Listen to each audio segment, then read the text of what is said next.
There we go. Okay, hopefully you had a productive weekend and worked a lot of problems and figured out electric fields from different charge distributions. So one of the things I wanted to start off with was just a quick little example of how you have to think about your limits of integration and what R is, things like that when you're setting up these integrals. So let's just take this this example.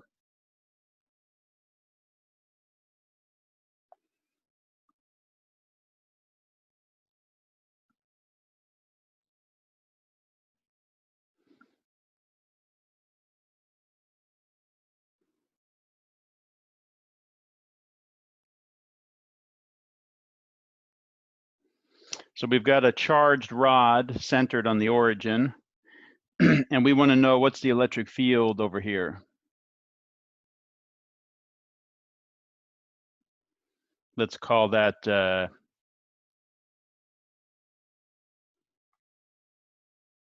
x equals A. So we want to know what's the electric field on the x-axis at x equals A. So go ahead and set up that integral, and then we'll talk about it.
You start off by picking some arbitrary little tiny chunk of that charge, call it dq.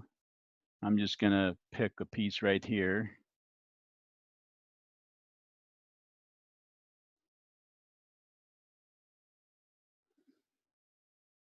And then you set up your integral. You say that little tiny chunk of charge is producing some electric field at x equals A.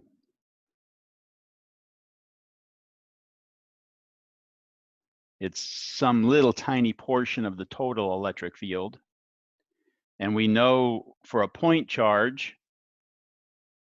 E is kq over r squared. So that dE is going to be k times the charge of our little tiny element of charge, because it's so small we can treat it like a point charge. And the amount of charge there is dq over r squared.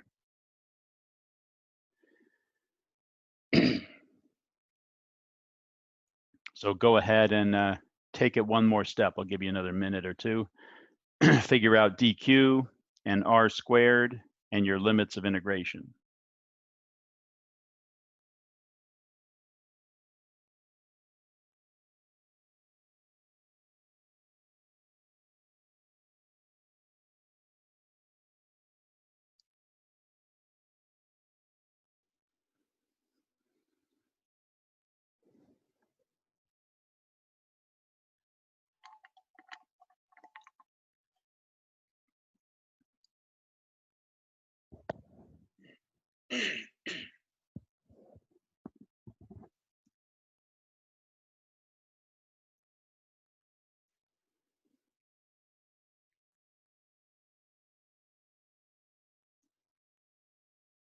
Yeah, let's just leave it as lambda. Just leave it as lambda.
Okay, so the question is, what is R?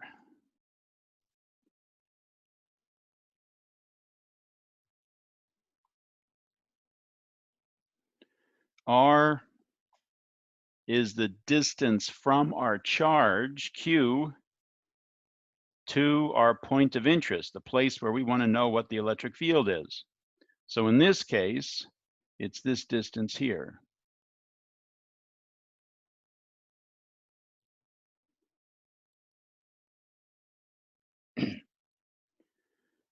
And where is our charge? It's at X.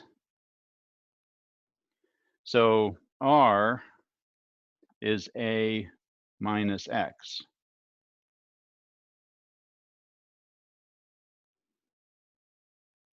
Okay.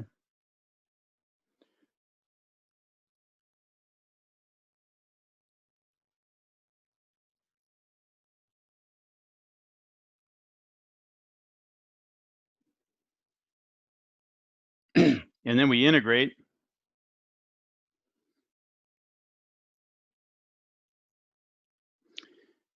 Am I forgetting something?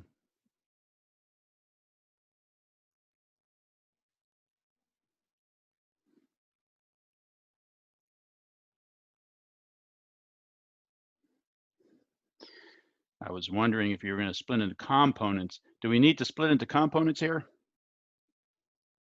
No, because every dq produces an electric field that points in the same direction, right?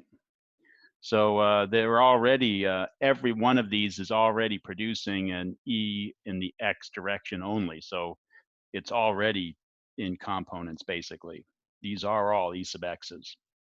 Now, if I was asking for the electric field any other place except on the X-axis, then you would need components, right?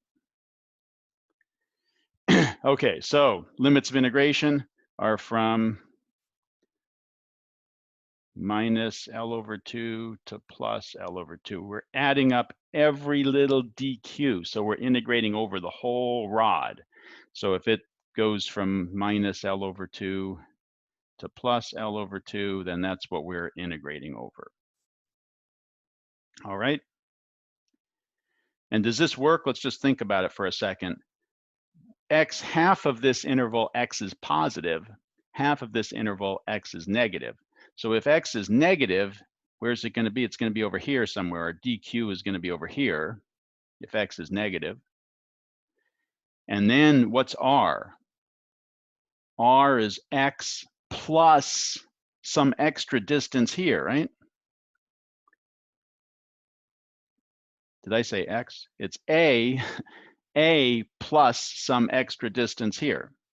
So if X is negative, then this becomes A plus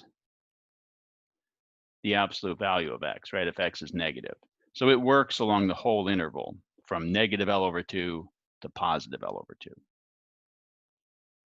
Okay, just I thought that was a good one to think about.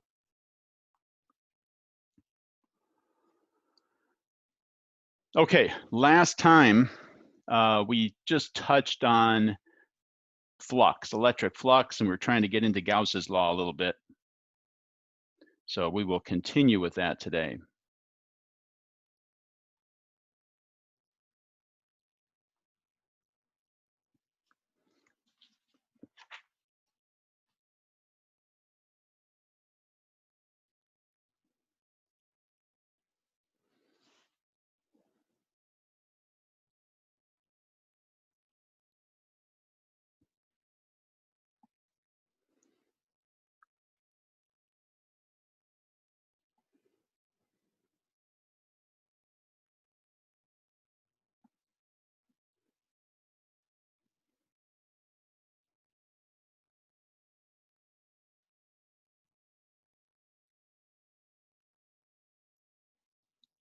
Okay, so remember we had this formula. If E is constant over the area, it's just the electric field times the area times the cosine of the angle you get when you put these two vectors together.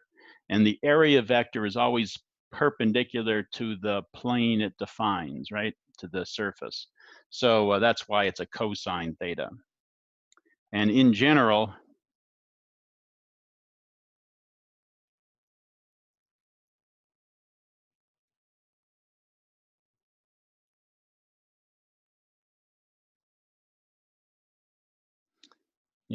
we can integrate. When the electric field's not constant over the area, we can integrate to get the electric field.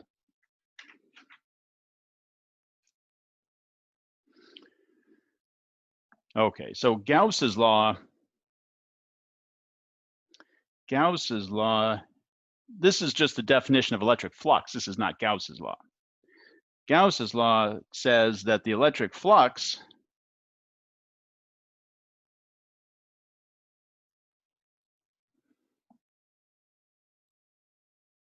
which is equal to the integral of E dot dA, is equal to the charge inside a closed surface over some constant. So the flux is proportional to the charge inside the surface, the net charge. What does that mean? Let's take a couple of quick examples here. So if we had this situation, have a surface here, and I showed you electric field lines are pointing like this.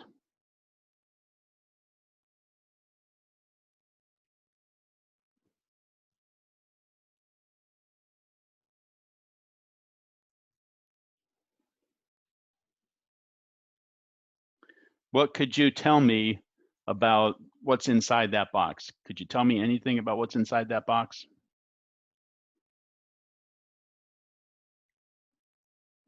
There must be positive charge inside that box, a net positive charge, right?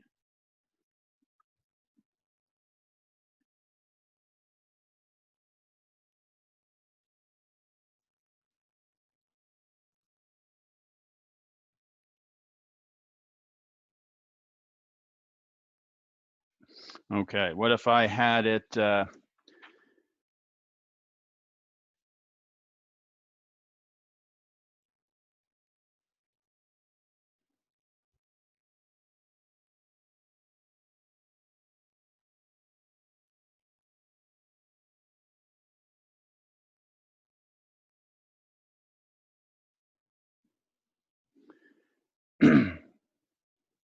what if this was the situation? What could you tell me about what's inside that box?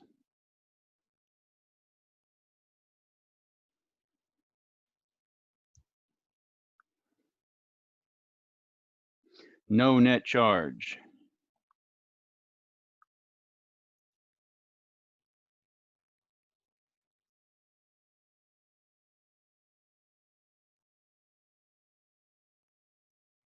Right, and this is just from our knowledge of electric field lines, right?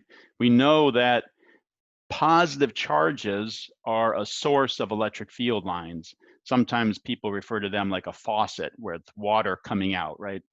And negative charges are the drain. That's where the water goes in, right? That's this the sink, right? That's the place where the electric field lines terminate. So if the same number of electric field lines come into a surface as come out the other side, then there's no place inside for them to terminate, and there's no place inside to get extra electric field lines coming out. So therefore, the net charge inside that enclosed surface is 0. And if we have a net number of electric field lines coming out, then we must have excess positive charges in there. If we have a net number of field lines going in, we must have a net negative charge in there. And this is, I forgot one thing here. Let's go back up. In this equation here for Gauss's law, there should be a little circle here. This is for a closed surface, not just a sheet, but something like a box or a sphere or some kind of closed surface. And then what's inside that surface is this Q enclosed by this surface.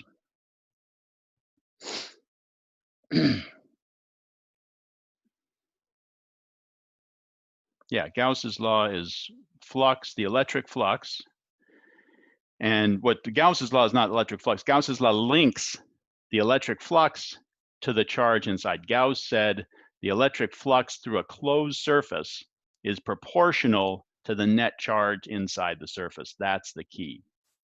Okay. So we can tell something about, right, when we look at these surfaces, when we look at the electric fields, we can tell something about the charge inside.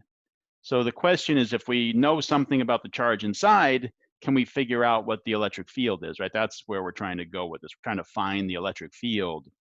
And the answer is yes, we can.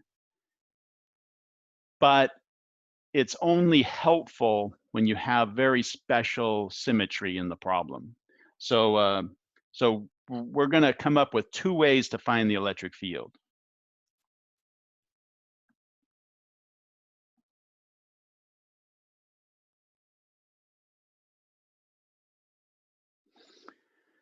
One method is the one that we've been doing up until today.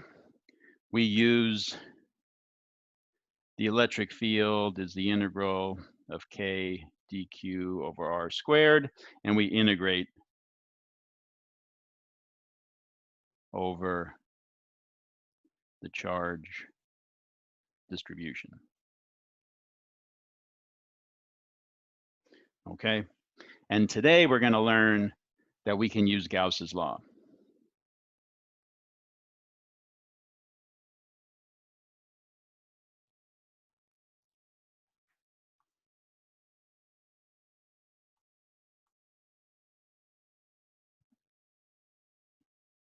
The integral around a closed surface, an enclosed, completely enclosed surface of E dot dA is equal to Q inside over our constant epsilon naught. Okay. So let's do this example.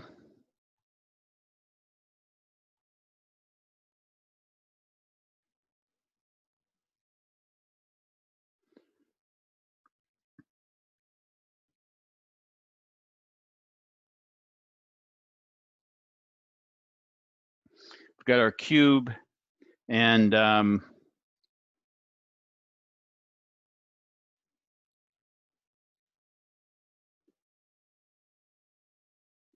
closed surface has an inside and an outside.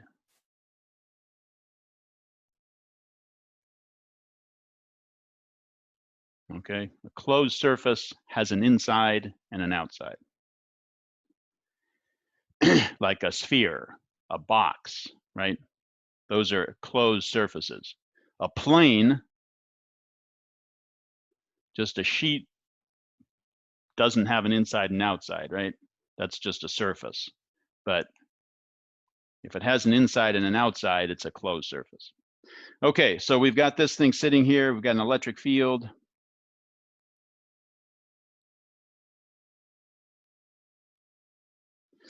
And constant electric field. let's number these surfaces. 1, 2, 3, 4, and how about 5 and 6? Okay, so we want to find the flux through every surface and the net flux through the box. The electric flux through each surface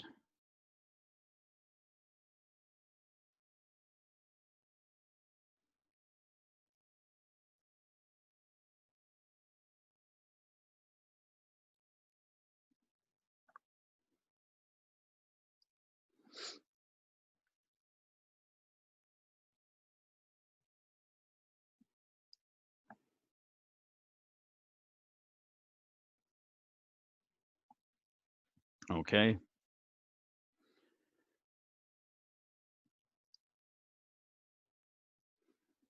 Let's do the easy ones first. How about 2?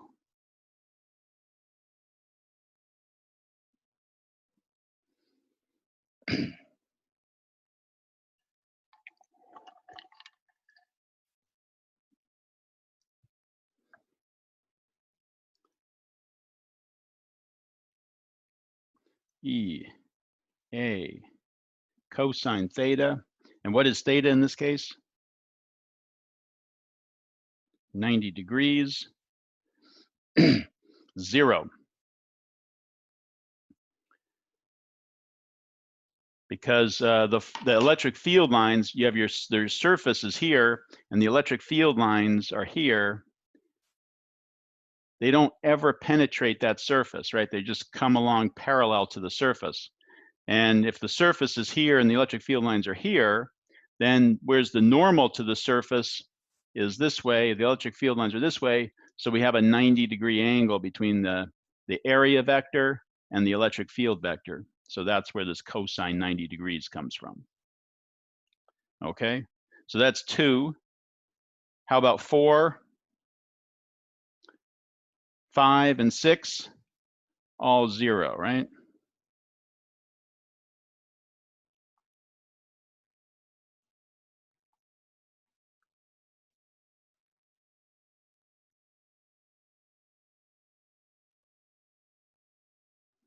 So these are all E, A, cos 90 degrees.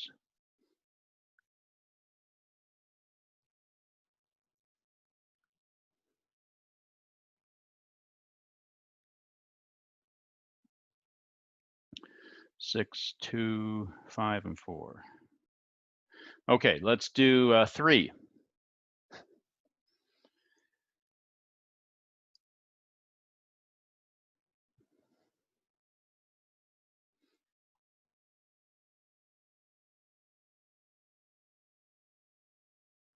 The area vector points normal to the surface.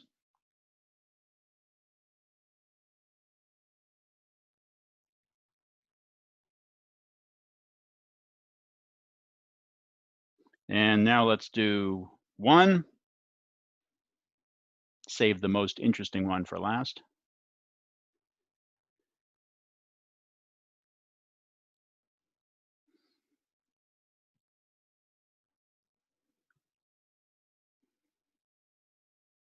You know the answer, right? You know the net flux has to be 0. Didn't we just mention that up here somewhere? Right, up here we said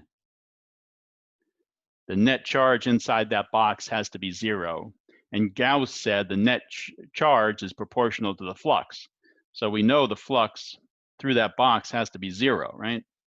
And so far, we have a positive EA out of all of this. So we know it has to be a negative EA. But why is it negative EA? Because the area vector is defined as the vector that points out of the enclosed surface. Anytime you have an enclosed surface, our area vector points out. So the area vector for surface 5 would point this way. The area vector for, for surface 6 would point that way. And for surface 1, points that way. All right. So the area vector is pointing one way. Our electric field is pointing the other way. We have a cosine of 180, and that's where the -1 comes from.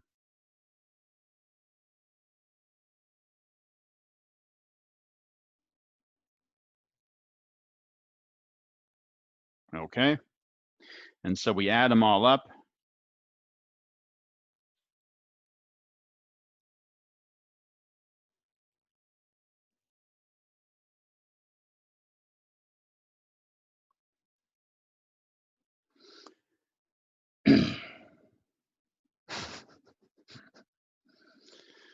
All right.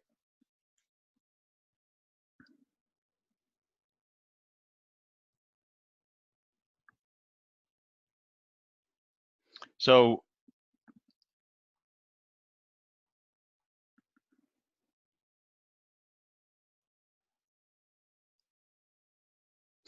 there's two things really to think about, right? There's the electric field and there's theta. Those are the two things that come into play here, right? So our flux is the integral of E dot dA. And what is that? That's the integral of E times E times dA times cos theta. So if we have a surface,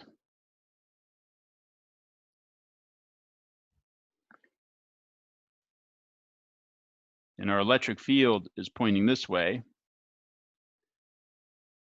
that would be theta, right? From the normal to the surface to the electric field. And so if E is constant over the area, if the angle doesn't change and the magnitude doesn't change, then we can pull the E and the cosine theta out.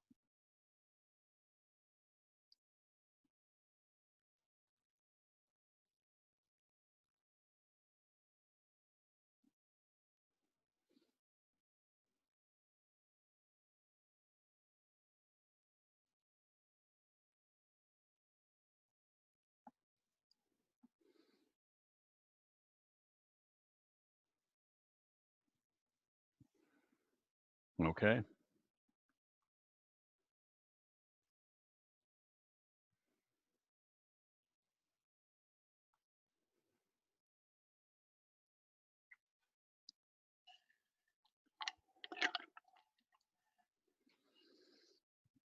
All right, I always like to take a minute to talk about seasons on Earth. Why do we have seasons on Earth?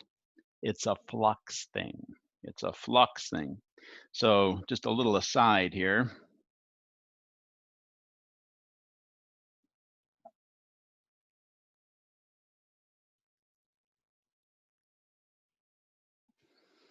So we've got the Earth here.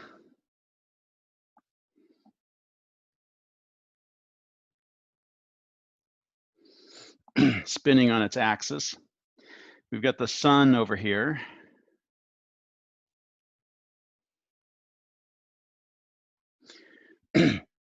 And I am told that there's this wonderful video somebody made. They went to Harvard on graduation day and interviewed Harvard graduates and asked them why we have seasons on Earth. And in the very eloquent way that you would expect Harvard graduates to explain something, they basically said that at certain times of the year, the Earth is closer to the sun than at other times of the year. Then they went to an elementary school and asked the kids why we have seasons on Earth. And in the very cryptic way that you would expect elementary school kids to describe something, they basically said the same wrong answer, that at certain times of the year, the Earth is closer to the sun than at other times of the year.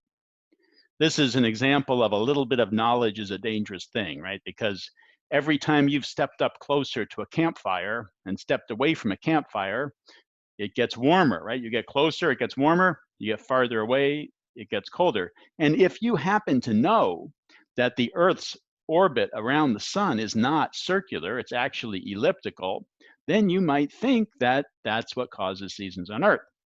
But the problem is that our orbit around the sun is almost circular. It's just barely elliptical.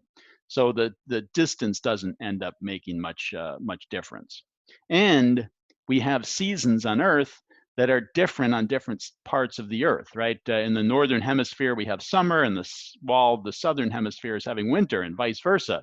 So if it was caused by proximity to the sun, the whole Earth would have winter at the same time and summer at the same time. So what happens here? Let's pick a little place here on Earth. We'll call it. What are we going to use? How about this spot right here? So the sun's light is coming in like this, and it's hitting that surface at an angle. 6 months later, the Earth is going to move, and it's going to be on the other side of the sun. I'm going to move my sun to the other side of the Earth. It's a little easier to draw it that way, right? So this is, we'll call this,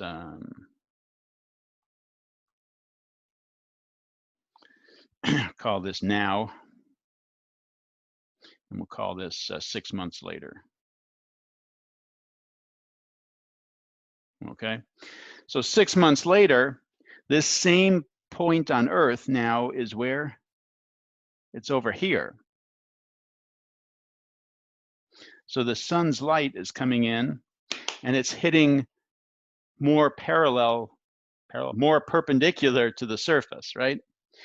And think about, if you hold a flashlight at a piece of paper and they're perpendicular to each other, you get a nice small area. That light is focused on a nice small area.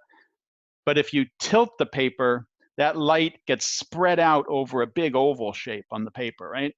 So all that light energy, when it hits the paper normal, is concentrated on a small area, and each little section of the paper absorbs some of that light energy and warms up a little bit. But when I tilt it, that same light energy is now spread out over a big area. And so each little point on the paper doesn't get as much of the light energy, doesn't absorb as much energy, doesn't heat up as much. So this would be our summer, and this would be our winter. And you can see that in the southern hemisphere, it would be exactly opposite. If we had a point down here that was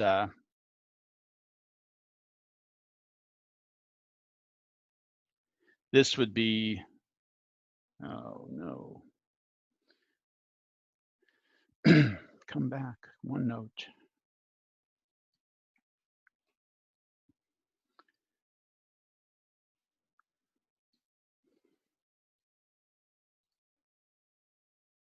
Okay, we're back. There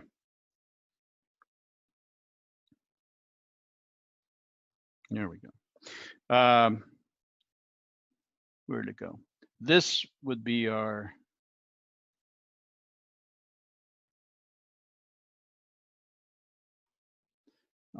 winter, and this would be our summer. Okay, so what causes seasons on Earth? Flux. Flux. The amount of sunlight hitting a certain area on Earth, okay? Which is caused by the tilt of the Earth's axis. If the Earth's axis didn't have that tilt to it, then we wouldn't get that change in season. It would always be the same. It's the tilt of the Earth's axis that changes the amount of flux that hits the surface of the Earth due to the time of year. All right, back to electricity and magnetism. Yeah, Professor, I got a question. Go ahead. Isn't that we usually consider sunlight as like completely parallel? Yeah, yeah, that's why I drew it like this, right? Because the sun is pretty far away. So I consider the light as coming in, the light is coming in parallel to itself, right? But the surface of the Earth is changing. So the way it interacts with the Earth, that angle changes. Right. If that's the case, like then I don't get it. Why did the Earth got variation of different flux during different seasons? Like if the sunlight is completely parallel, then the shadow, if we put a huge paper behind the Earth, the shadow isn't that supposed to be the same size all the time? Yes, but the amount of light hitting a certain section of the Earth. So you've got your flashlight, light's coming out parallel, right? Just like the light from the sun coming to the Earth. We put a piece of paper here, and we see a nice small circle of light on the piece of paper. We tilt that piece of paper, and that circle of light now is a big oval. It covers much more more square centimeters of the paper now is covered by light. So the same amount of light energy is spread over a bigger area on the paper. So each little chunk, each little square centimeter of the paper isn't getting exposed to as much light, doesn't warm up as much. So yeah, in another word, we have seasons because first the axis is tilted, and then the Earth is not a perfect sphere. No, we would still have it if it was a perfect sphere. Okay, I'll dig into it. Okay.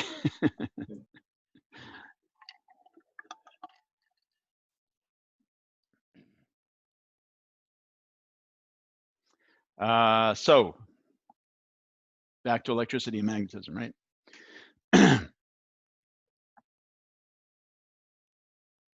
Okay, let's look at these situations.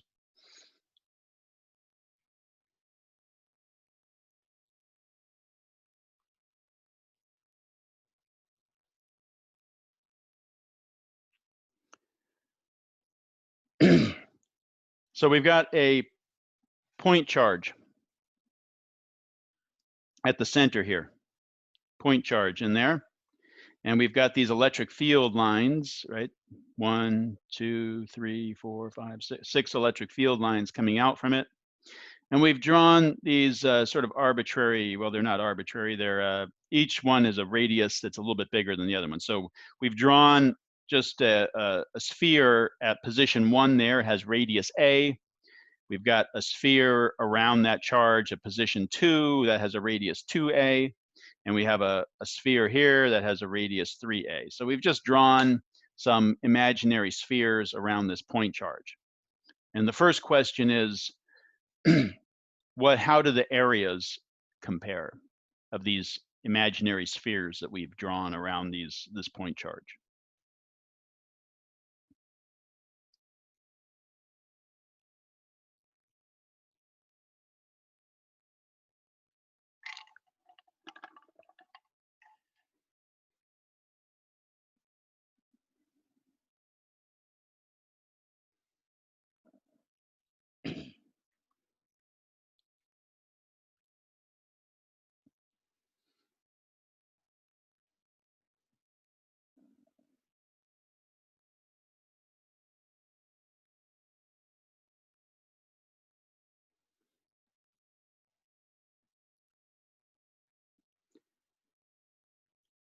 Area of a sphere is 4 pi r squared, right?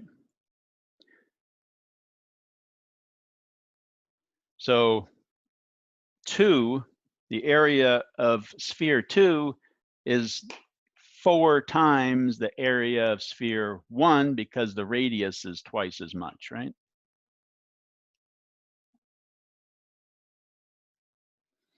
And the area of sphere 3 is going to be 9 times the area of sphere 1 because the radius is 3 times as much, right?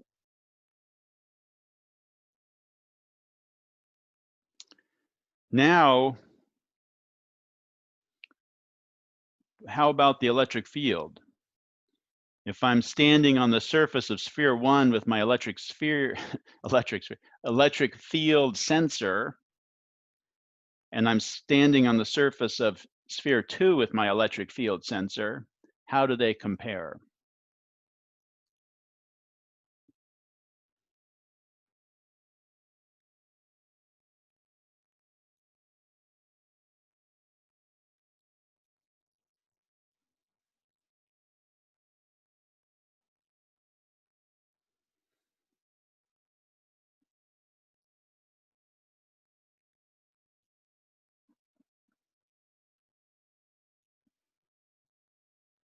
the electric field is KQ over R squared, right?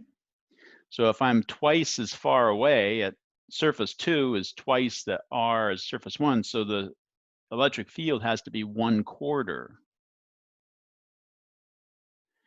And the electric field out at 3 would be 1/9 the electric field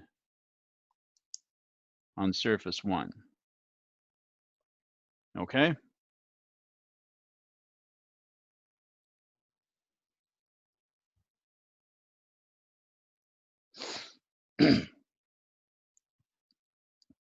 And how does the flux compare? If I measure the flux through surface 1 and the flux through surface 2, how do they compare?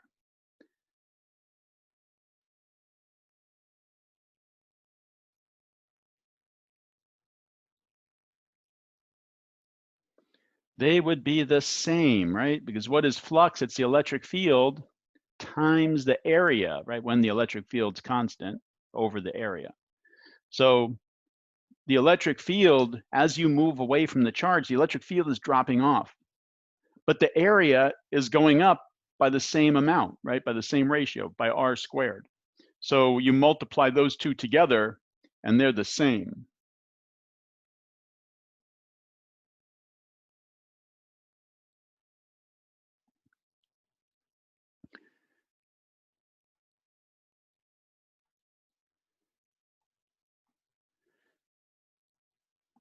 And we also know that because of Gauss's law, right? Gauss's law says the flux through a surface, a closed surface, like all of these, 1, 2, and 3, they're all closed surfaces, is proportional to Q inside. And all three of these have the same Q inside, right? They're all enclosing the same charge. They all have to have the same net flux.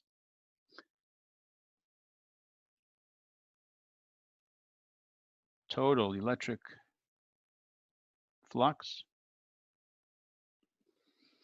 into or out of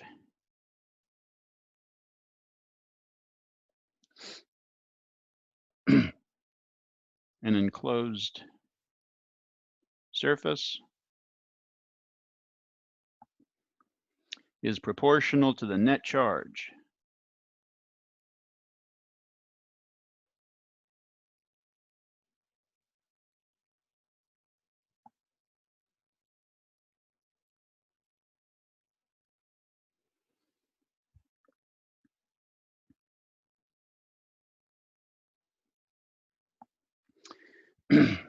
inside and does not depend on the surface area.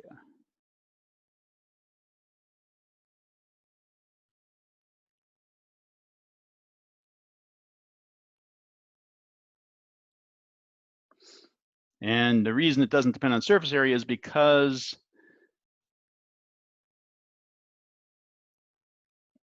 they both are proportional to R in the same way, in an offsetting way, I should say. One increases with R squared, one decreases with R squared. So when you multiply them together, the product stays the same. If one of them changed with R and the other one changed as R squared, then that wouldn't be true, right? But because they both depend on R squared in opposite ways, one increasing, one decreasing, then when you multiply them together, it is independent of R. Okay, next one.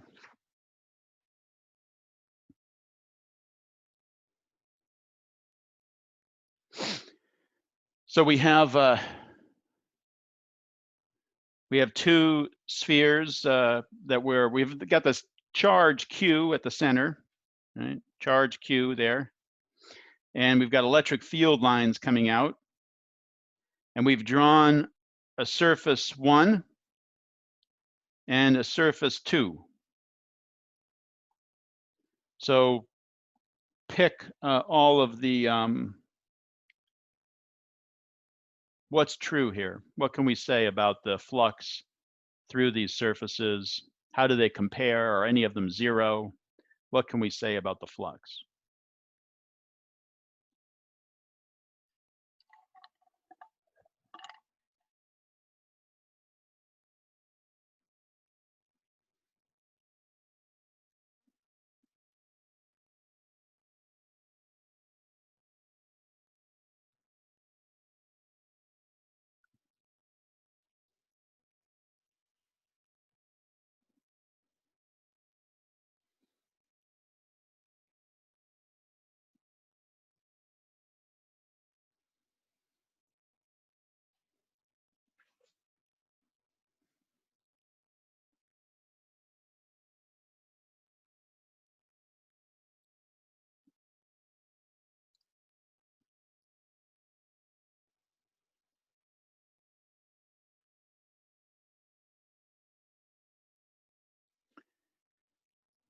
Okay. So we know the flux through 1 is positive, non-zero, right? There's a net positive charge inside of that surface.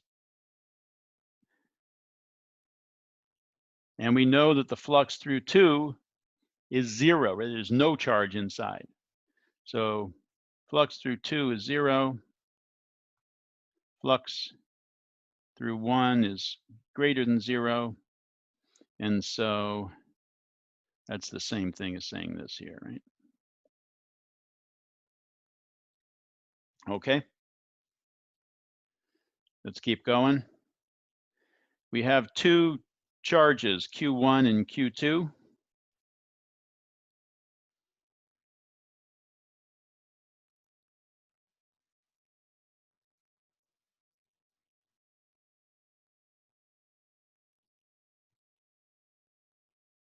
Gradient. I don't think so. I have to think about that. I don't think so. Okay, 2 charges, Q1 and Q2. Field lines are drawn around them. We've got surface 1 here. We have surface 2 around Q2, surface 1 around Q1. First thing it says, compare the magnitudes of the charges Q1 and Q2. The magnitudes of the charges. Then it says, compare the signs of the charges Q1 and Q2.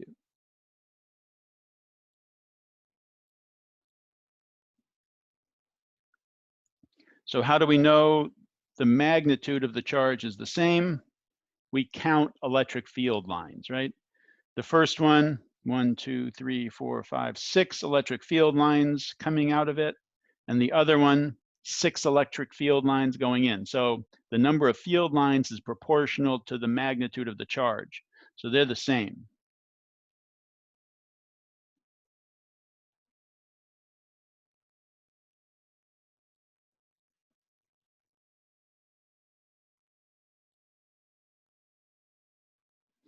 Then we are comparing the signs. And of course, the field lines come out of a positive charge.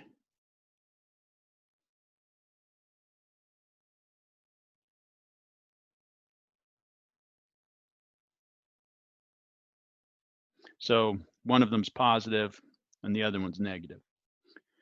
Now it says compare the magnitude of the flux into and out of these 2 surfaces.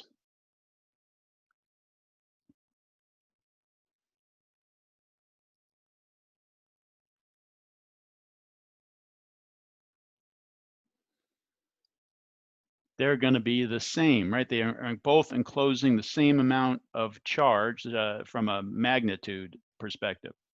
Compare the signs of the flux. Flux 1 is positive. Flux 2 is negative, right? Because the area vector points out, right? So you get a cosine 180 when you look at this one, when you look at sphere 2.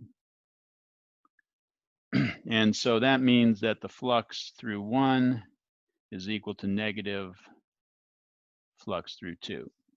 Okay?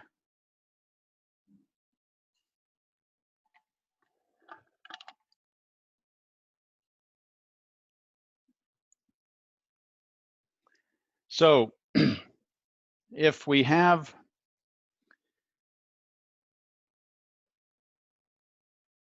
this situation, 2 point charges, two point charges, one's positive, one's negative.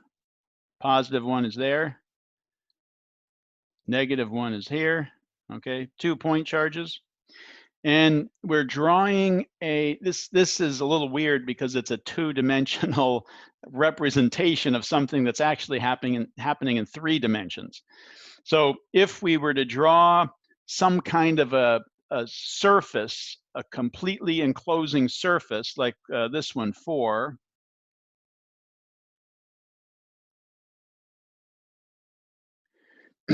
that's sort of like a a funny, almost spherical, right? But where it intersects the plane of the page, they drew this dashed line there.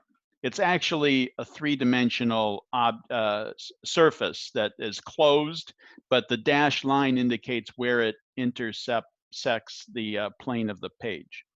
So what we want to know is surface 1 is this one, some kind of a sphere that intersects the page where that dashed line is for 1. Sphere 2 is over here.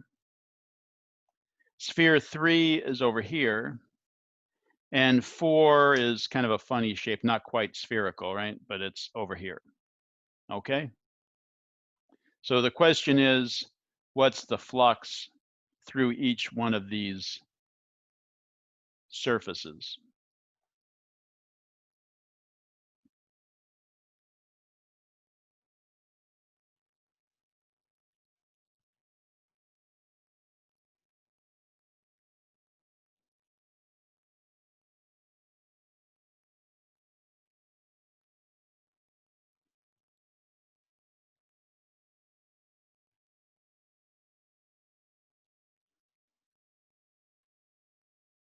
In terms of Q and our constant epsilon naught.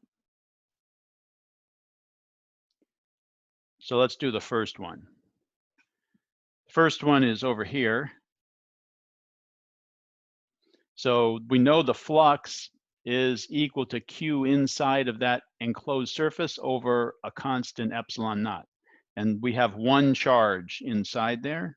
So this is going to be, and it's a positive charge. I'll just put positive just so we know. Q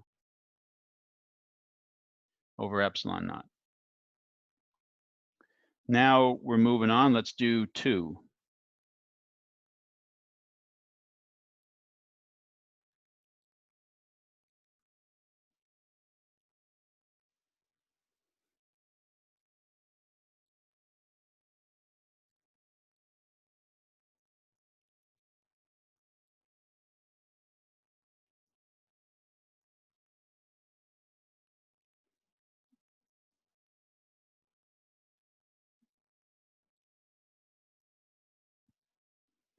So 2 has the same amount of charge enclosed inside of it, but it's negative.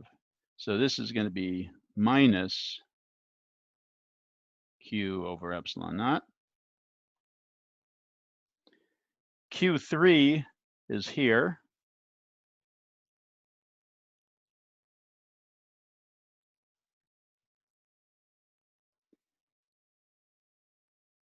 And Q3 has no charge inside of it.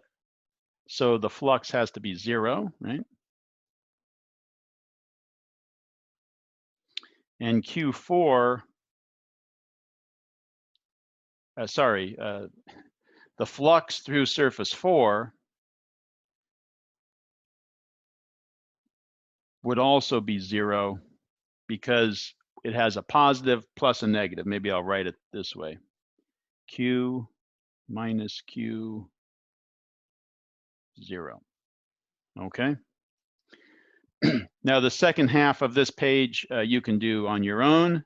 It's the same kind of thing. You can do that later. All right, so we'll take a 10-minute break. And when we come back, we'll talk about the meat of all of this. How do we use this to find electric field? All right. So I ran a little over, so we'll go till about 6 minutes after. Okay. See you in 10 minutes.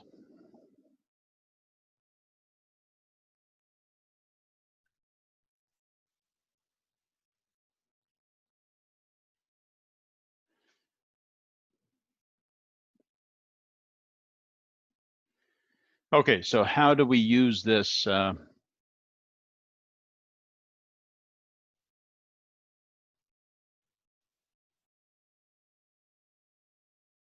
to get the electric field, right?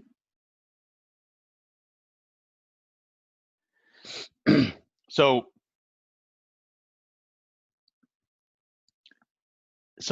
we've got these two cases. Where's my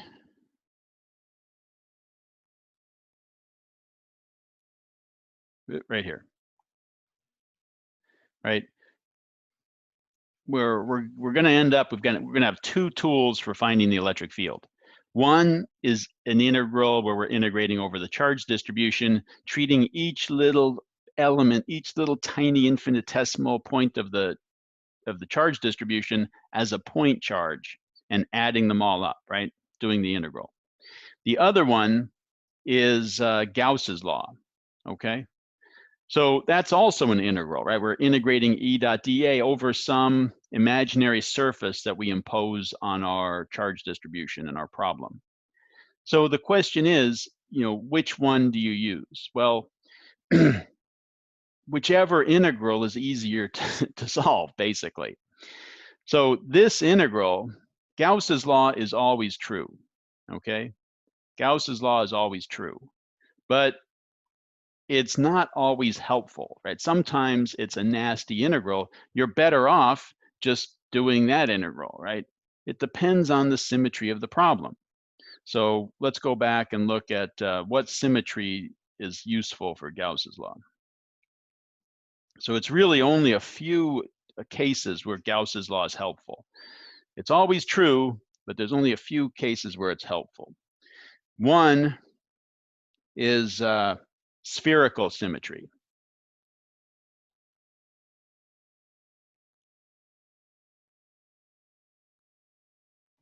So when we have spherical symmetry, we know that Gauss's law might be really useful in that case.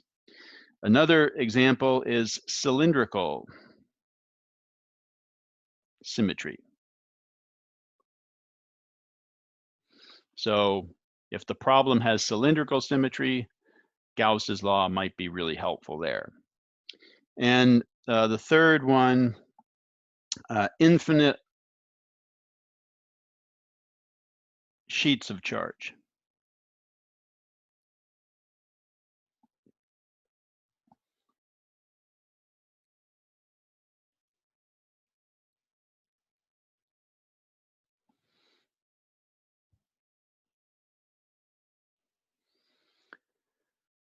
Okay, so that's those are really it.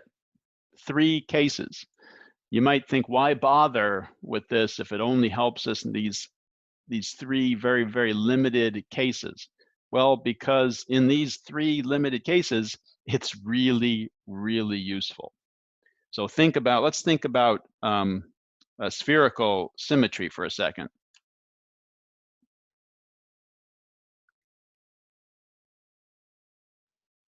Oops, I'm missing something.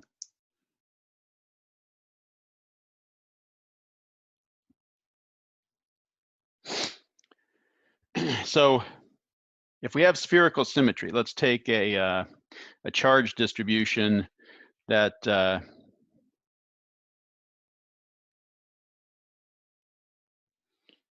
that's filled throughout the volume. The charge is distributed throughout the volume of the sphere.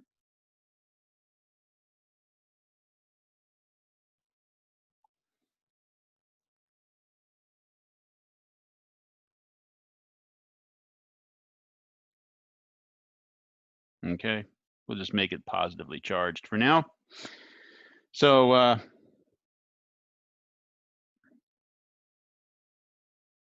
find E everywhere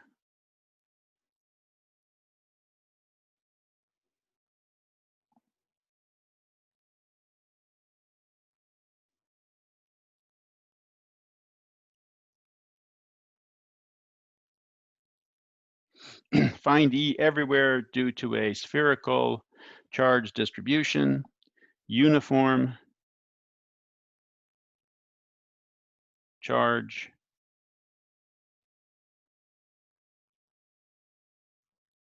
throughout the volume. Total charge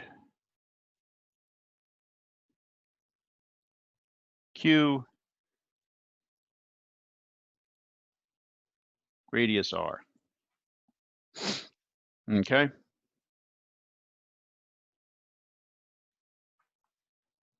So we've got our charge. Let's do the easy one first. Let's do outside.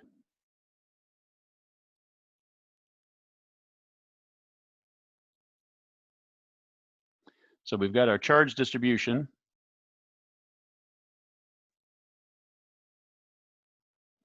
And we are outside somewhere. We want to know what's the electric field out here, right? So what do? We draw our Gaussian surface.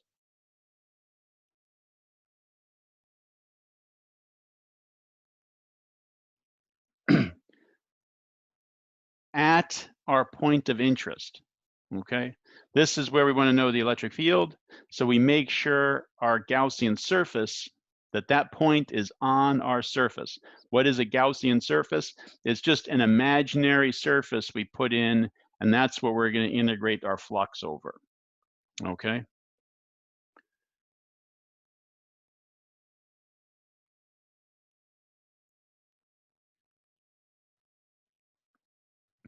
Now,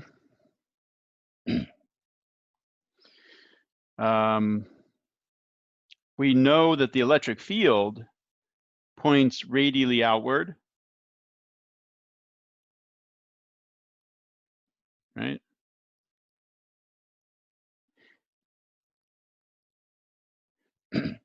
And that the electric field, well, let's just start with where we are. We'll start with Gauss's law.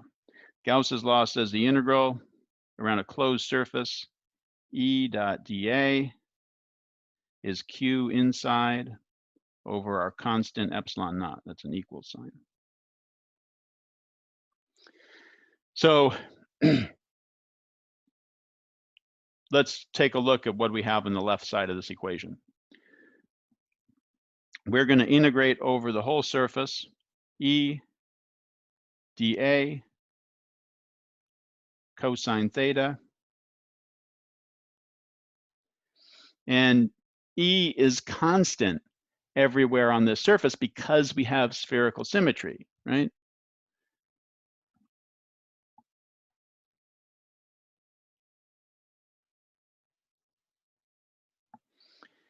And what is cosine theta everywhere on this surface?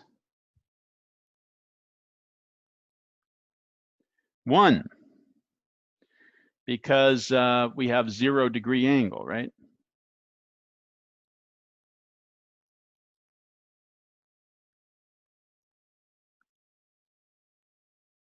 Okay. So those are constant. So we get E times the integral of dA is Q in over epsilon naught.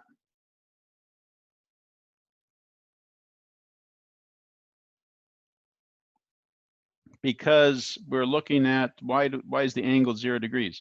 Because the area vector points radially outward, and the electric field vector points radially outward. And so there's a 0-degree angle between them.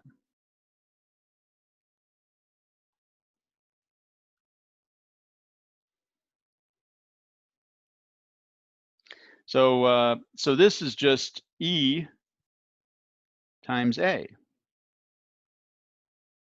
So what's our electric field? What's the area of a sphere? 4 pi r squared. And so what do we get? We get our electric field is 1 over 4 pi epsilon naught Q over r squared.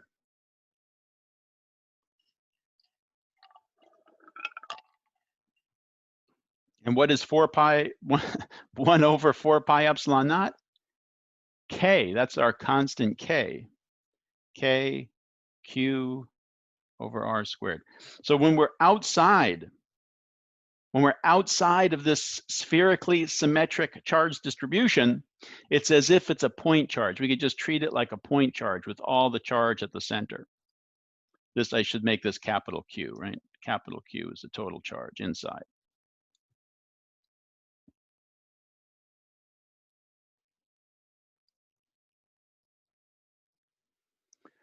Okay, so this is our Gaussian, this side is our Gaussian surface. We're integrating right over the Gaussian surface.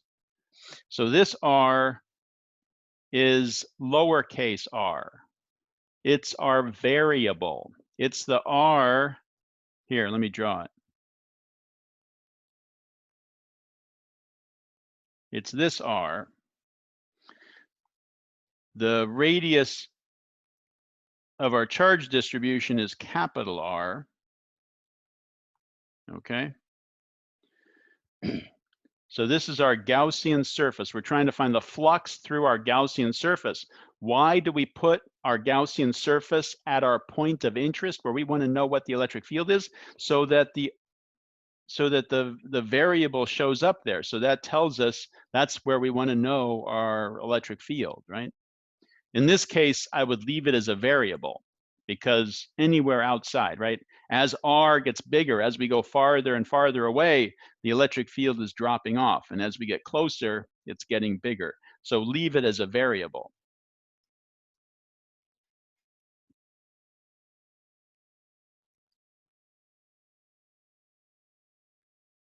Okay.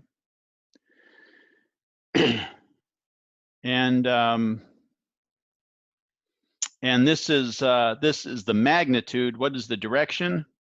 If that charge is positive, it would be radially outward, or r hat, right?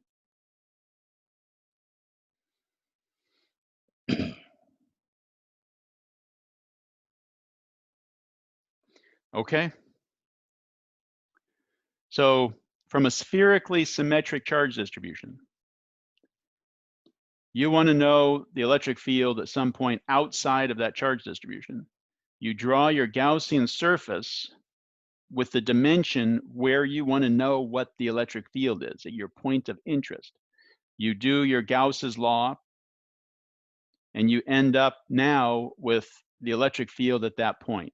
Usually, it's a variable. We want to find the electric field anywhere outside, right? We just leave it as a variable. As R increases, the electric field gets smaller. As R decreases, the electric field gets bigger. We just leave it as a variable, like I did here.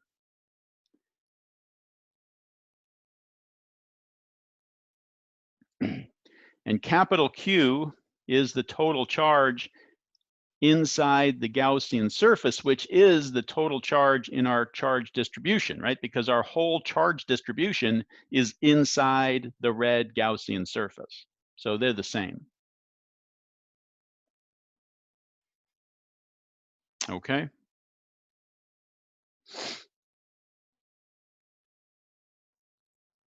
So think about this one for a second. In order to do this problem with our chapter 5 technique, right? Find each little tiny dq and integrate over the volume of that sphere, right? This is a spherically symmetric charge distribution throughout the volume of the sphere. You'd have to do a triple integral, and you're adding up all the dq's over that volume. You're integrating over the volume to find their contributions to the electric field there. Not to mention components, breaking into components, all that stuff. So you can see how that would be rather difficult to set up and do. Whereas Gauss's law, 2 lines and you've got your answer. So the reason we spend so much time on Gauss's law, even though it only helps us in 3 cases, right? Spherical symmetry, cylindrical symmetry, and infinite sheets. In those 3 cases, it's so much easier. So let's look at what we're going to do if R is inside. What's the electric field inside this charge distribution?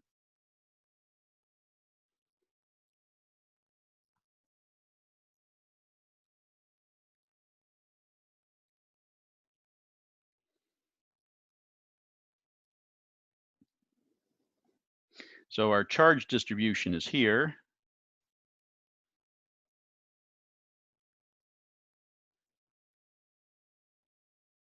And we want to know what's the electric field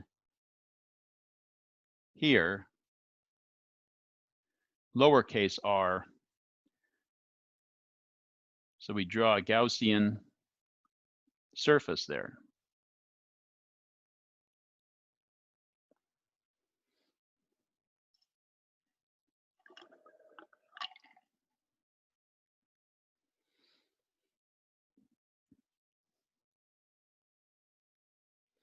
So we set it up the same way. Gauss's law says the integral E dot dA has to equal Q inside, that's a Q, over epsilon naught. And this is going to end up being E times A, same as above, because of the spherical symmetry. The electric field points radially out, and at any given R, it's constant. What is the area of our sphere? 4 pi r squared.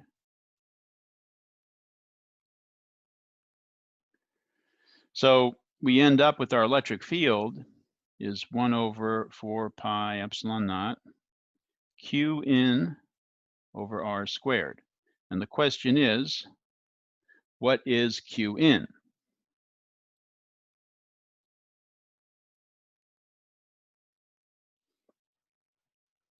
So if we know that this is uniform density throughout, how do we find how much of that charge is inside of our radius little r?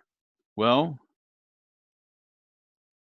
we multiply, we say the total charge over the total volume times the volume inside, right? We find the charge density and we multiply it by how much volume is inside of our Gaussian sphere. So this tells us we get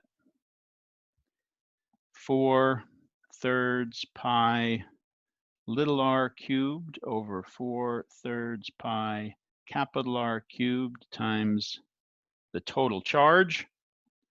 And that's just r cubed over capital R cubed times the charge. So we plug that in. We've got E is 1 over 4 pi epsilon naught. R cubed over R cubed Q, 1 over R squared, right?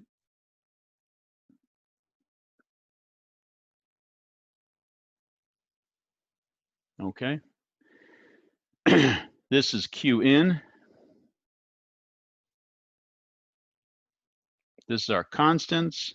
This is our 1 over R squared. I'm just rewriting this equation, right?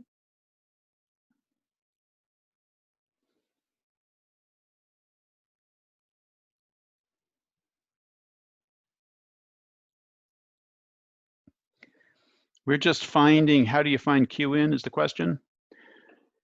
Think about this. I have a rope and I say, how much does this little chunk in the center weigh? What do?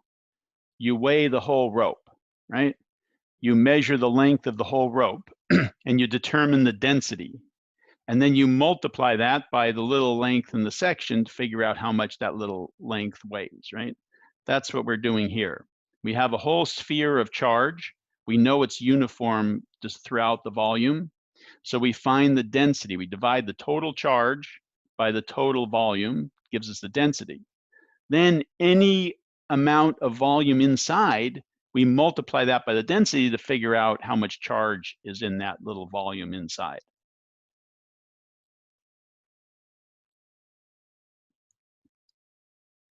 So what happens here is these R's, some of these R's cancel out, right?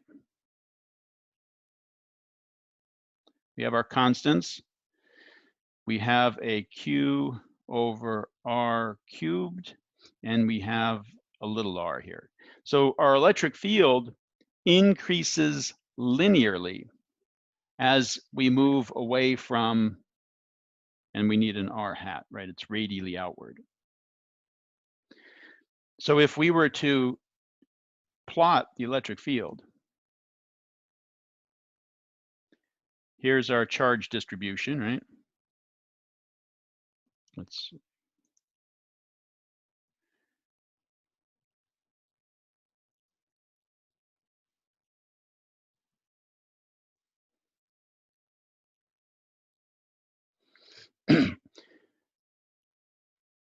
if we were to plot the electric field as a function of r, what would the electric field be at the origin, at the center of our circle of charge, of our sphere, of our spherical charge distribution? What would the electric field have to be there?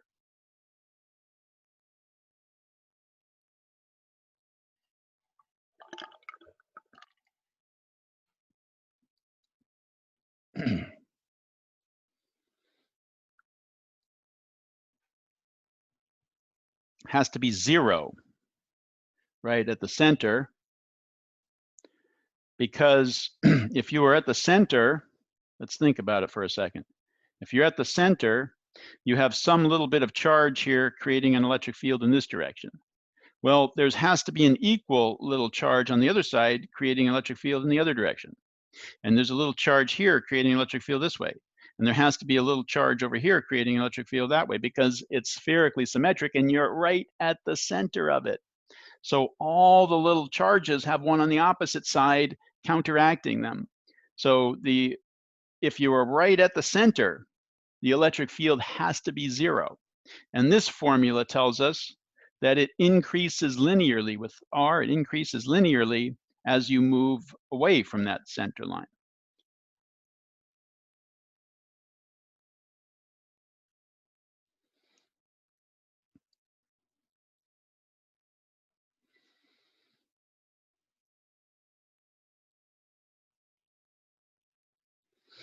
And then what happens as we go outside, it drops off as 1 over r squared. So out here, the electric field is proportional to 1 over r squared. And in here, the electric field is proportional to r.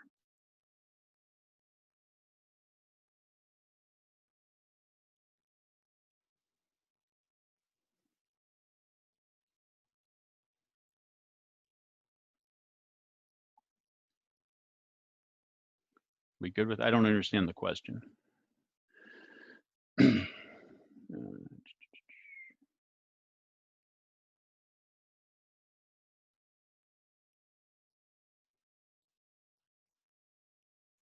No, if you plug in r equals the radius, right? What is the value of the electric field on the surface of this charge distribution is the question, right? You plug in r equals the radius and you get the electric field at the surface.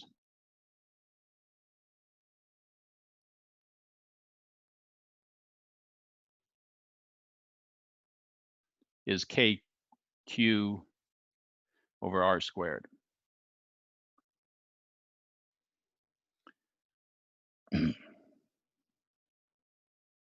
Okay.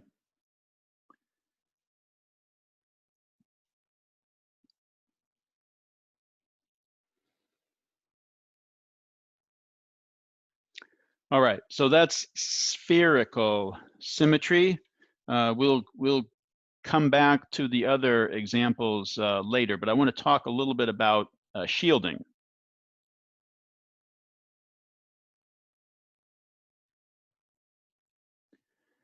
The question is, why does it increase linearly inside? So let's think about this for a second. We said in the first part of this problem, we said if you're outside of a charge distribution, the effect of what's inside can be treated as a point charge at the origin, right? What this is telling us is that only the stuff inside matters. So I don't know in physics 4a if you looked at this, but if you're inside of a spherically symmetric mass, like, well, the Earth is not quite that way. If the Earth was a solid rock, uniform density throughout the volume, throughout its volume, and we dug down inside a big deep well, right? And we wanted to know what's the force of gravity on us over here at the bottom of the well. We could draw a circle that's supposed to be centered on there. There, that's better. And this radius is r, right? And the radius of the Earth is this one, right?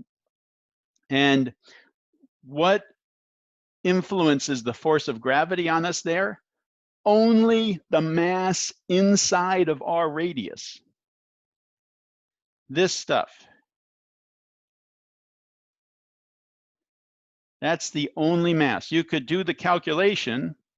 You could say the force of gravity on us is equal to g m inside of our radius times our mass over r squared, where this is the mass inside of our radius. Does that make some sense? Let's look at it one more time. We're here. We want to know what's the force of gravity on us. It turns out that this stuff over here is pulling on us with a really big force because it's so close, right? The big force due to the mass on that side. This stuff over here is pulling with a small force in the other direction because it's far away, but there's so much more mass over there. It turns out it exactly cancels out. And all of the mass, because it's spherically symmetric, all of the mass outside of our radius cancels out. Only the mass inside of our location counts. And it's the same with electric charges. Newton had to invent calculus to show this. But if you do the calculus, you'll see that all the mass outside of your radius cancels out. Only the mass inside contributes to the force of gravity on you. And it's true because charges and mass, force of gravity and electric forces are identical, right? They both are 1 over r squared forces. It turns out the same is true with charges. All the charge outside of your radius, the radius of interest, in a spherically symmetric charge distribution, that effect cancels out. It does not contribute to the force. So let's think about this for a second. As you increase your distance, if you're here, if you're located here, we could treat, let's call that, whatever. If we were located at that location, we take only the charge inside counts, right? Only the charge inside of our radius contributes to the electric field at that location. We could treat it all as a point charge at the center, right? And we want to know what's the electric field here.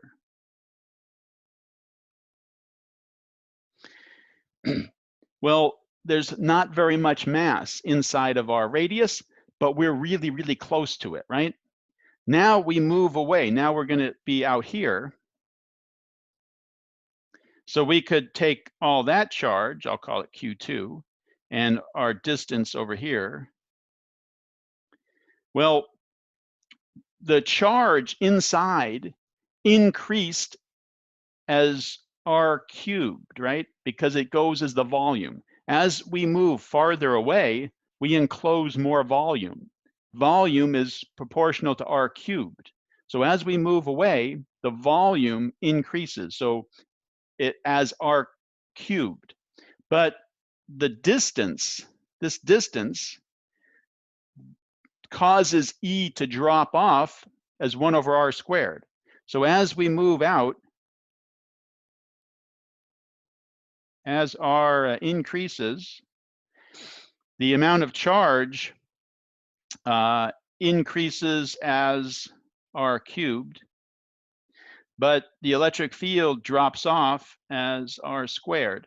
So you combine those two effects and you get the electric field is proportional to r, right? You're multiplying those together. You have a 1 over r squared and you have a r cubed and a 1 over r squared, and the effect cancels. That was a long explanation. I hope I got to what you were looking for.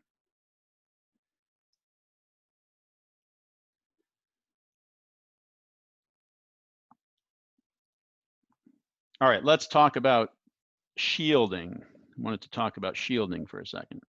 Although, yeah, we'll make it there.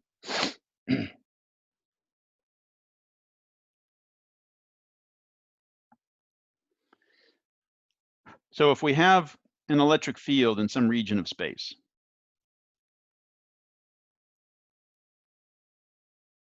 nice uniform electric field in some region of space, and we stick a conductor in that region of space. I'll make it a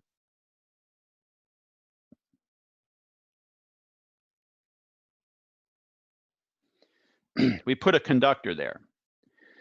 So what's the definition of a conductor? Charges are free to move around. So if we take that conductor and stick it into an electric field, the electric field is going to influence those charges. They are going to move, right? If they're free to move and they're in an electric field, they're going to move. So let's say we have an electron sitting here.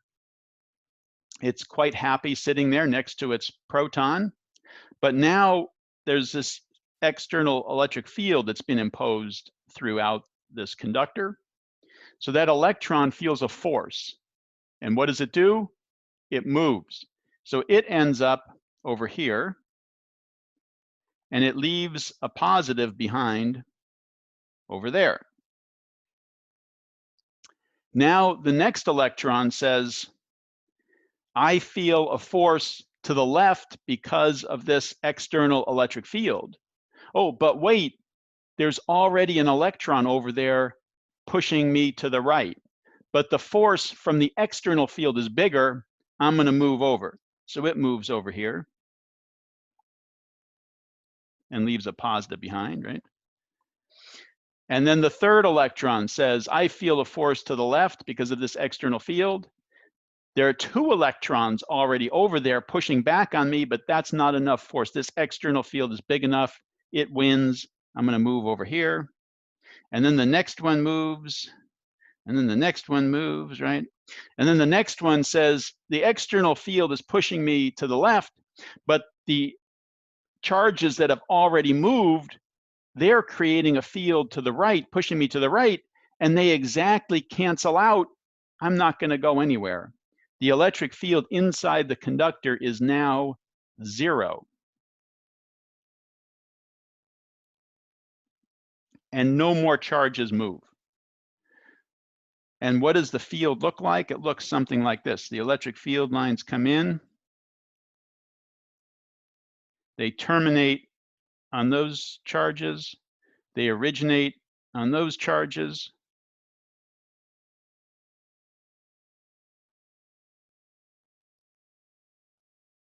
Looks something like this, right?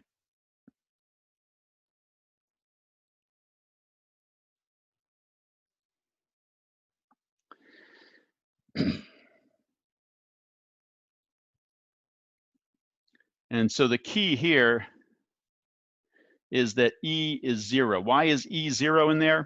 Because when we stuck the conductor into the electric field penetrated the conductor and charges started to move. And when did the charges stop moving? When there was no more electric field. When the charges that had already moved created a field that exactly canceled the external field. So anytime we have a conductor in electrostatic equilibrium, what is electrostatic equilibrium? It means the charges are in equilibrium, they're not moving. So static equilibrium, the charges are not moving.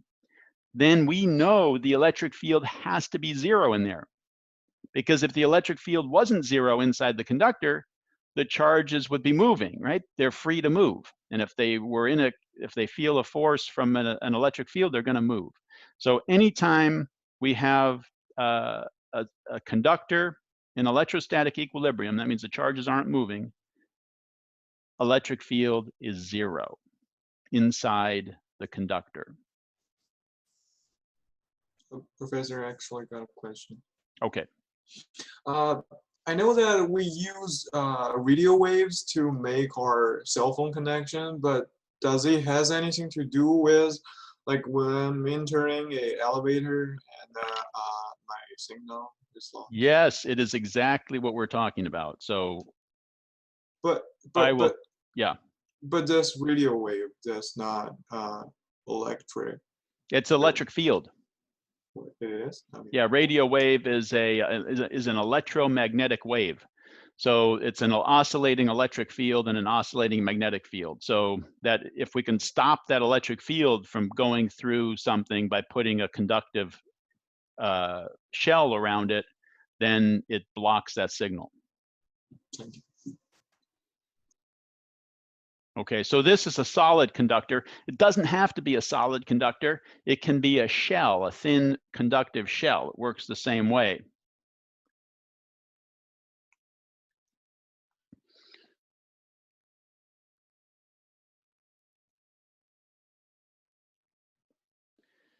So you have a, I'll make it a square. It doesn't, any shape, right?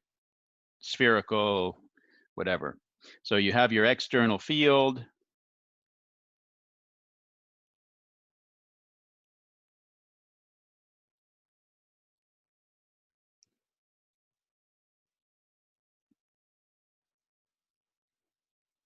And you have your negatives always move opposite the direction of the electric field. Positives move in the direction of the electric field, right?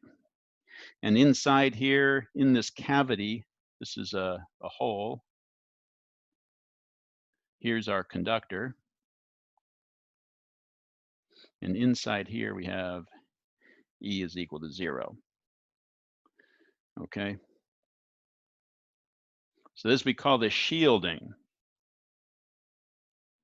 This is a Faraday cage.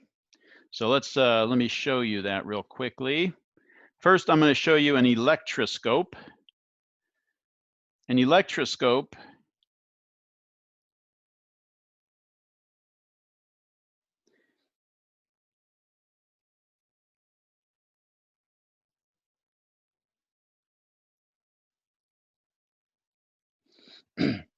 is a conductor that has this shape to it.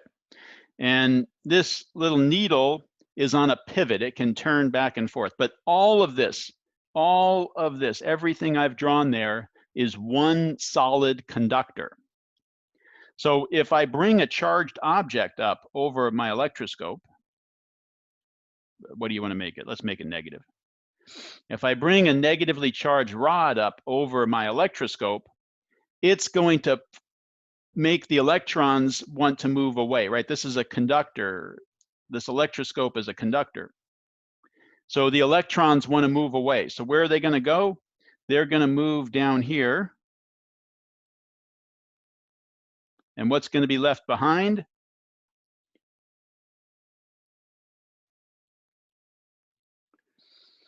Positive charges. Well, negative charges repel each other, right? So if that needle is free to move and negative charges repel each other, that needle is going to rotate around like that to try to get away. So those negative charges can be as far away from each other as possible. Okay. So let's take a quick look at this video.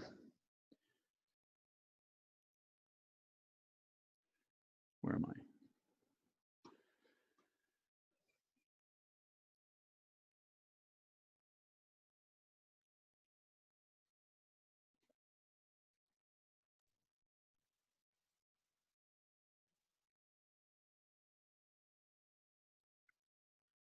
This is called an electroscope.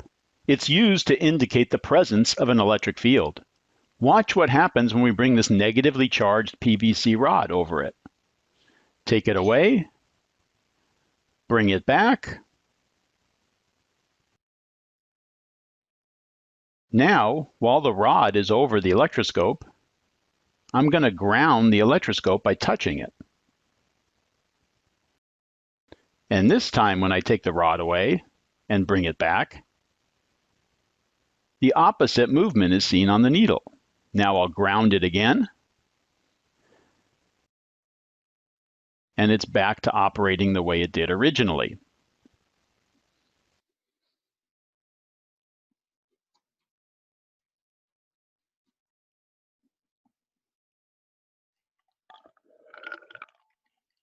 This is an electroscope. It's used to detect the presence of an electric field.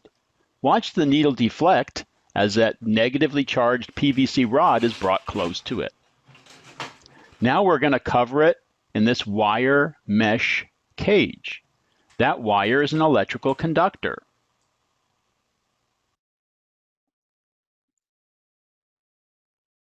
Now the needle doesn't move when we bring the charged rod over it. And just to show you that the rod has charge on it still, you can see it deflects after the cage is removed.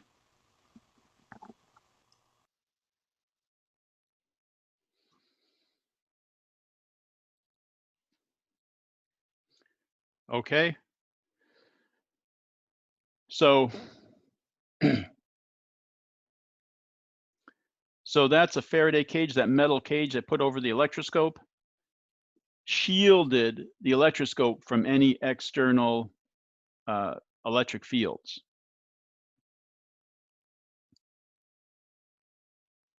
And if we, yeah, go ahead. And I have a question regarding the video.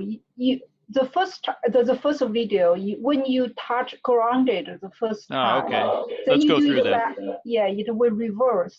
Yeah, so this is what happened. So we have this situation.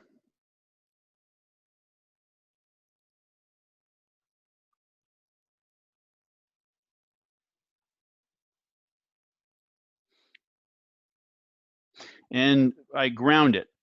So ground means that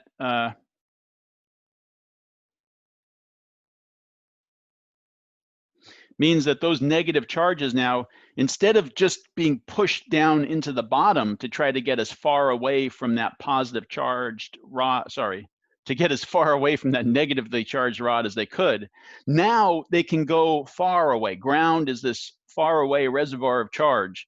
So what happens is those negatives leave. And I end up with only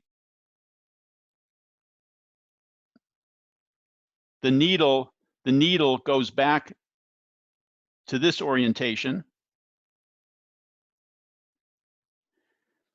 The negatives have left.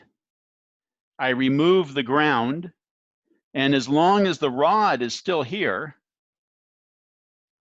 right, as long as that rod is still here, the positives are up on top, and the bottom is neutral, and the needle is vertical. Now, when I remove the rod, those positives want to get as far away from each other as they can, so they move, they spread themselves out. So we're going from 1 to 2, right? So I remove the rod, and those positives spread out, and the needle deflects. And when I bring the rod back, the positives get pulled up to the top, and the needle goes to vertical. So it's exact opposite of what it did before, because now it has a net charge. Before it was neutral. It started out neutral. Now it has a net charge. Now if I ground this again, what's going to happen to it? If I ground it, it's going to go to neutral, right?